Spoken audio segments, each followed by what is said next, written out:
Une nouvelle trend TikTok fait doucement éclater les rires et l'orgueil masculin. Elle est simple, des femmes demandent à leurs copains s'ils pensent pouvoir faire atterrir un avion en cas d'urgence sans aucune formation. Et là, miracle, les réponses sont unanimes, assurées, pleines d'un aplomb olympique. Ouais, facile. Bien sûr. Tu me prends pour qui? Mais ce qu'elle ne précise pas dans la vidéo, c'est que ce même mec oublie ses clés tous les matins, ne sait pas où sont rangées les assiettes, pense que laver le sol consiste à passer un coup de chaussette humide, et qu'il faut lui rappeler de prendre rendez-vous chez le dentiste comme on réveille un ado à 6 h du mat. Alors oui, bien sûr, faire atterrir un avion de ligne rempli de passagers, de capteurs, de turbulences et de procédures d'urgence, aucun souci pour Kevin. Il suffit juste d'écouter la tour de contrôle. Un détail, cette trend est plus qu'une vanne. C'est une loupe sur l'ego masculin, souvent éduqué à croire qu'il est naturellement compétent, naturellement leader, naturellement capable. L'homme n'a pas besoin d'apprendre, il sait.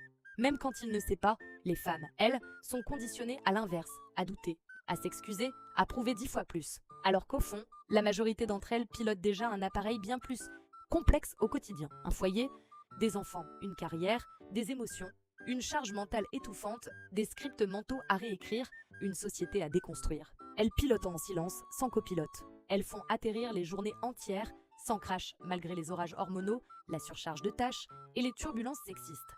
Alors oui, Kevin, peut-être que tu pourrais un jour faire atterrir un avion. Mais commence par lire une notice de lave-vaisselle, ou mieux, essaie d'écouter une femme sans la couper. Cette trend est drôle mais révélatrice. Derrière les rires, une vérité crue. La confiance des hommes est souvent démesurée par rapport à leurs compétences réelles, pendant que les femmes, elles, se battent pour exister dans un monde qui doute d'elles, même quand elles prouvent tout le temps.